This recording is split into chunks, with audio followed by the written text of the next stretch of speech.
Freeway.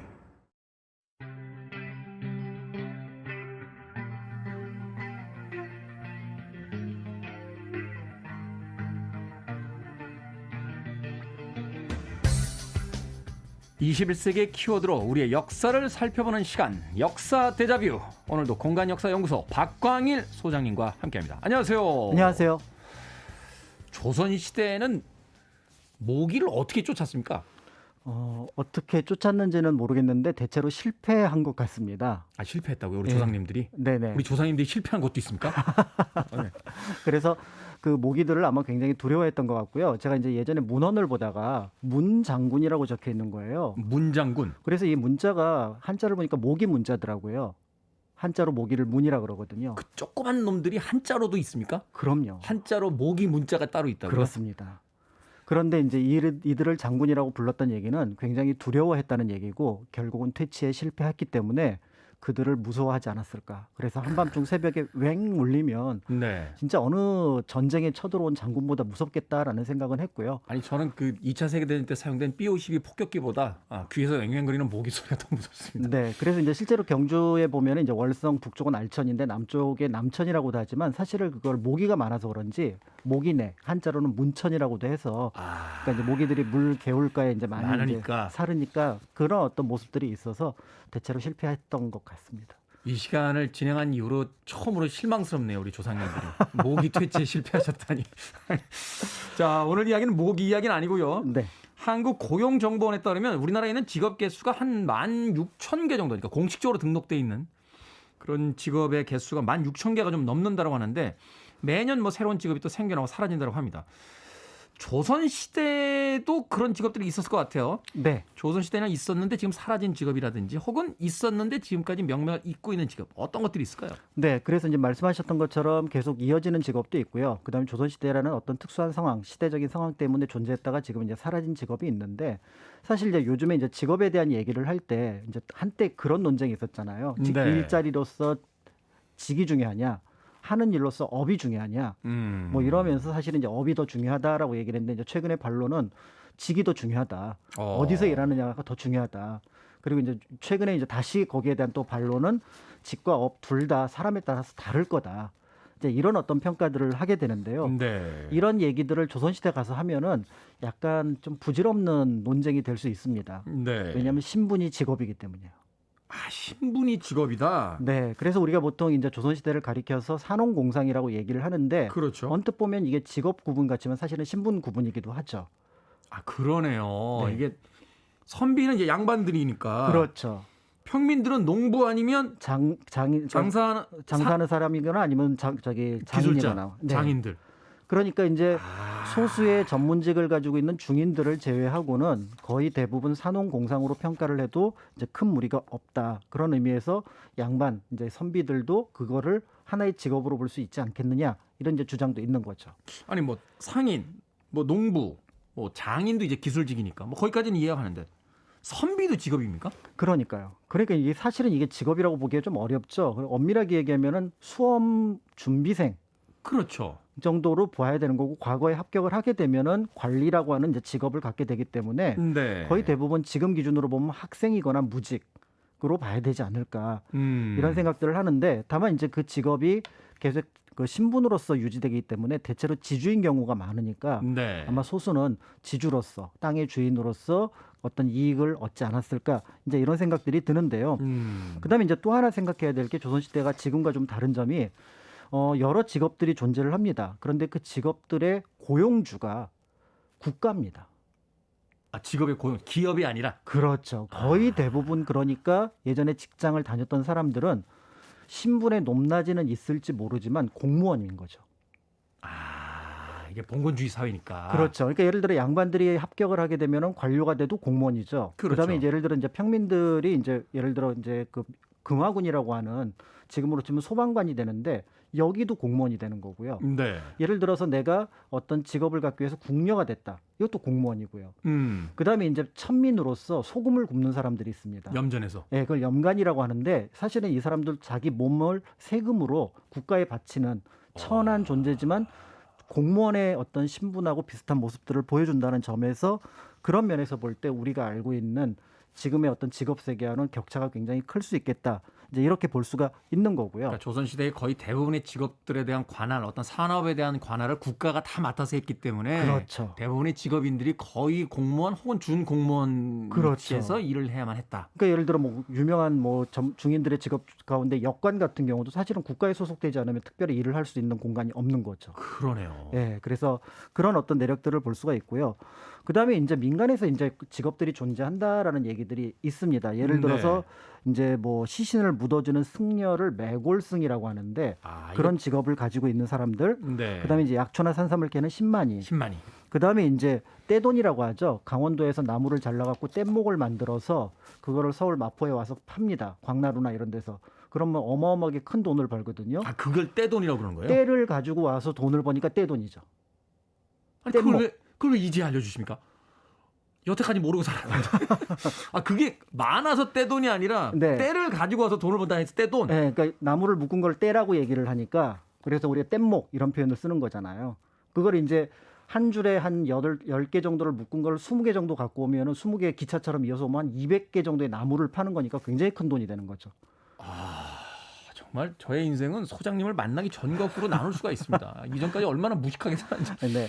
그런데 이제 문제는 이들이 원래 직업은 승려였고 원래 직업은 농부였는데 네. 이제 그 일을 하기가 어렵거나 아니면 조건상 다른 일을 해야 되는 상황에서 전직을 그러니까 일종의 부업을 하는 셈이라고 봐야 되기 때문에 그런 의미에서 앞에서 말씀드렸던 산업공상의 큰 범주를 벗어나지 않겠다 이렇게 볼 수가 있는 거죠.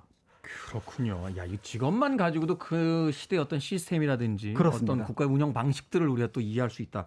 심지어는 우리가 그냥 많아서 떼돈이라고 생각했던 것이 그게 아니라 나무를 묶은 단위를 나타냈던 떼. 네. 그래서 나무를 팔아서 돈을 많이 벌면 그걸 떼돈이라고 그랬다. 정선분들이나 영월분들이었습니다. 그렇군요. 역시 역사 속에서 우리는 새로운 사실들도 하나씩 알아가게 되는 것 같습니다. 자, 조선시대 직업의 정의를 짚어주셨는데 이색 직업이 있다면 뭐가 있습니까? 그러니까 현재 존재할 수 없는 직업들이 몇 개가 있는데요. 이제 그 중에 하나가 저는 궁녀가 아닐까 싶습니다. 아, 궁녀 그러네요. 지금은 존재할 수 없는. 네, 그러니까 이제 여성이라는 어떤 신분도 문제지만 왕의 여자라는 상징성도 있고 궁궐도 사라진 상황이고 이제 그죠. 그런 어떤 내용들 때문에 결국은 궁녀라는 직업은 지금은 존재할 수 없지 않을까. 근데 이제 어떤 분들은 아니 궁녀가 직업이야라고 생각을 하시는 분들도 있는데요. 네. 정근대 사회에서 아마 여성들이 선택할 수 있는 몇 안 되는 직업 가운데 하나가 궁녀가 아닐까라는 생각을 합니다. 아, 이게 여성들의 선택을 해서 이제 할 수가 있는 왜냐면 거였군요. 입궁을 하는 거니까요. 아. 그러니까 이제 우리가 알고 있는 뭐 징발하는 방식이 아니라 자원을 해서 입궁을 하게 되면은 그때부터 이제 궁녀 수업을 받고 이제 아기 나이부터 시작해서 이제 나중에 올라가게 되는데 그래서 궁녀라는 말이 크게 이제 두 가지 어원이 있다고 보여지는데요. 하나는 상궁과 시녀라는 의미를 갖고 있고 또 다른 하나는 궁중 여관의 준말이라는 말도 있습니다. 네. 그러니까 궁궐 안에서 일하는 여성 관리라는 뜻인데요. 이제 그렇게 생각하면 궁녀라는 직업이 우리가 생각하는 것처럼 조금은 전문직이 아니었을까라는 생각을 하게 되고 실제로 궁궐 안이 하나의 도시거든요. 그 안에서 또 역할들이 다 나눠지잖아요. 그렇습니다. 그래서 굉장히 이제 중요한 역할들로 나눠지는데 일단은 궁녀는 크게 두 그룹으로 나누어집니다. 그래서 이제 궁녀도 어떻게 보면 공무원처럼 존재하기 때문에 정일품부터 종구품까지 18단계로 나눠지는데 그중에서 종사품하고 정오품 사이의 경계가 굉장히 큽니다. 네. 그래서 그 위는 왕의 부인이라는 뜻의 후궁이 되고요. 그래서 예를 들어 정일품을 우리가 비인 또는 종일품을 귀인 이렇게 얘기를 하거든요. 여기 이제 소원 소용 이렇게 들어가는 거고 정오품 상궁 이하는 우리가 알고 있는 말 그대로의 궁녀가 되는데 이들은 이제 전문적인 어떤 직업을 갖고 있고 그다음에 더 나아가서 자기 역할을 갖고 있어서 연구자들에 따라서는 이제 그 일이 한 7가지 정도로 나누어서 살펴볼 수 있다. 범주화시켜서 볼 수 있다. 이렇게 보기도 합니다. 우리는 단지 그냥 궁에 있는 여성들을 궁녀라고 부르는 줄 알았는데 이것도 그 궁녀라는 직업 안에서 세분화되어 있고 전문화되어 있다 그렇습니다. 하는 걸 알 수 있다라고 이야기해 주셨습니다. 자, 노래 한 곡 듣고 와서 그러면 계속해서 궁녀들에 대한 이야기 좀 더 여쭤보도록 하겠습니다. 도나 서머의 곡 준비했습니다. She works hard for the money. 박경원 씨께서요. 정일품, 종일품 할 때 정과 종의 차이는 뭡니까? 지금으로 치면 장관과 차관 정도 되나요? 하셨습니다. 이제 장관 차관은 아니고요. 네. 보통 이제 정일, 종일 할 때 그거는 일품 안에서 높은 것과 낮은 것, 그러니까 상과 하를 가리키는 겁니다. 아, 그러니까 일품의 상과 일품의 하. 그렇죠. 그러니까 같은 일품에서 두 개로 나눠지는 거예요. 그렇죠. 그래서 이제 조선시대가 총 9품으로 나눠져 있는데 각 품계가 다시 상하로 정종으로 쪼개져 있으니까 모두 18품계로 되어 있고요. 그런 내용들은 궁궐에 가시면 품계석이 있어서 확인하실 수가 있습니다. 아니, 저희 고등학교 때 왜 그 역사 선생님 이런 걸 안 알려주셨죠? 시험 문제 때문에 진도 나가야 돼서. 아, 그렇군요. 네. 아니요, 알려주셨는데 제가 아마 자고 있었을 거예요. 자, 오늘은 역사 대자뷰 박광일 소장님과 함께 조선시대 직업에 대해서 알아보고 있는데 지금 바로 궁녀들에 대한 이야기 나누고 있습니다. 나눠지는 업무 또 궁녀 규모 이런 걸 좀 설명을 해주시면. 네, 업무를 뭐 간단하게 말씀드리면 사실 이제 비서 업무라든지 의전 업무, 그다음에 이제 복식을 담당한다든지 음식, 그다음에 이제 손님 접대, 직물 생산, 그다음에 이제 궁녀 내부의 어떤 사법 기율 이렇게 이제 7가지로 나눌 수 있는데 네. 이거를 이제 따로 분류를 했던 이유는 뭐냐면 예를 들어 비서에 해당하는 거는 궁궐 안에서 승정원에 해당하는 거고요. 네. 그다음에 복식을 담당하는 거는 궁궐 안에서 이렇게 상의원이라는 관청이 있습니다. 상의원. 그러니까 예를 들면은 또 음식을 담당하는 것은 사홍원이라는 관청이 있고요. 그러니까 그거는 뭐냐면 결국 궁궐 전체에 해당하는 남자들의 관리가 공간이 있고 궁녀들 역시 그 남자들 중에서 특히 내밀한 공간에 여성들과 접촉되는 공간에서는 역시 그들의 어떤 전문직을 가지고 있었다라는 점들을 이렇게 해서 각각의 어떤 역할을 구분해 볼 수가 있고요. 네. 사실은 조선 같은 경우는 검박을 굉장히 중요하게 검수하고 소박한 걸 중요하게 여겼던 나라라서 궁녀의 숫자는 많지 않습니다. 그래서 이제 경국대전을 보면 한 100명 정도가 정원인데 100명 정도. 네. 그런데 이제 그 100명이 이제 왕과 대비와 세자, 이제 왕과 왕후와 세자 이런 식으로 한 3곳 또는 4곳으로 나눠지는데 이제 그 숫자가 조금씩 늘어나요. 그래서 영조 때 보면 한 300명까지 늘어난 것 같고요. 300명. 거기 밑에 이제 허드렛 일을 하는 사람들을 무술이라고 하는데 무술이. 이들은 이제 궁녀랑 구분이 되지만 통칭해서 한 600명 정도가 있었던 것으로 보이고 그거는 고종 이후까지 대체로 그 숫자는 연결이 되었던 걸로 보여집니다. 궁녀가 한 300 정도, 무술이가 한 300 정도, 한 전체 600 정도. 그렇죠. 그런데 이제 문제는 우리가 궁녀를 좀 불쌍하게 여기는데 네. 이제 궁녀들의 이야기를 적은 소설이 있어요. 거기에 어떤 얘기가 나오냐면 지아비를 섬기는 것보다 왕을 섬기는 게 낫지 않나? 이게 무슨 봉건주의적 발상이란 말인가?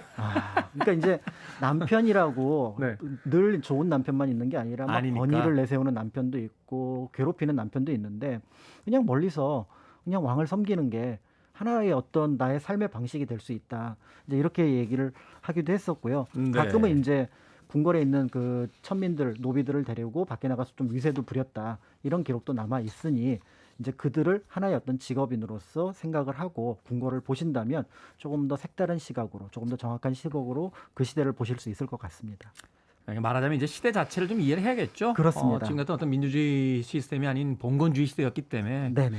기왕 어떤 그 남편에게 종속된 삶을 산다라고 한다라면 그렇죠. 일반적인 평민보다는 왕에게 속해 있는 것이 네, 낫지 모시고 않냐. 있는 게 낫지 않느냐. 네. 그런 이야기를 이제 했다라고 이해를 하면 될 것 같습니다. 자, 궁녀에 대한 이야기 해주셨는데 짧게 궁녀 이외에 또 조선시대에 존재했던 특이한 직업이 있다면 하나만 더 소개해 주시죠. 특이하다기보다는 지금까지 연결되는 직업으로 볼 수 있는 게 바로 대부업이 아닐까, 사채업자가 아닐까. 고리대금업은 그때부터 있었군요. 네. 그런데 이제 이분들은 굉장히 체계적으로 운영이 됐던 것 같아요. 그래서 순봉책, 일봉책이라고 하는 일종의 이제 그 채권 그 장부가 남아 있는데 굉장히 흥미롭습니다. 1890년부터 1908년까지 443명에 대한 기록이 남아 있는데요. 네. 주로 이제 그 대상은 남대문 일대 칠패 시장에서 일하던 상인들이었던 것 같아요. 그래서 굉장히 체계적으로 장부가 구성이 되어 있는데 흥미로운 부분이 있습니다. 심석주라는 분이 3,000냥을 빌렸는데 240일 동안 15냥씩 총액 3,600냥을 갚았습니다. 그리고 김경식이라는 분이 300냥을 빌렸는데 총 150일 동안 2.4냥씩 총액 360냥을 갚았으니까 이자율이 20%고 지금으로 치면 원리금 균등 분할 상환에 해당하는. 그러네요. 딱 20%네요. 그렇죠. 근데 이제 20%가 아닌 거죠.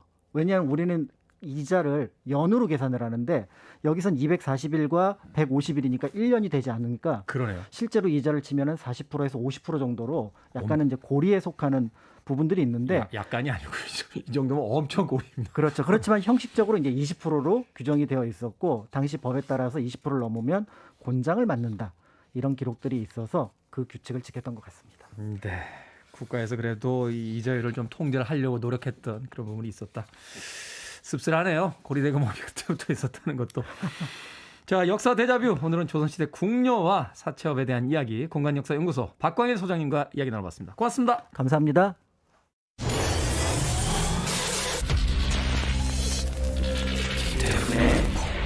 Freeway.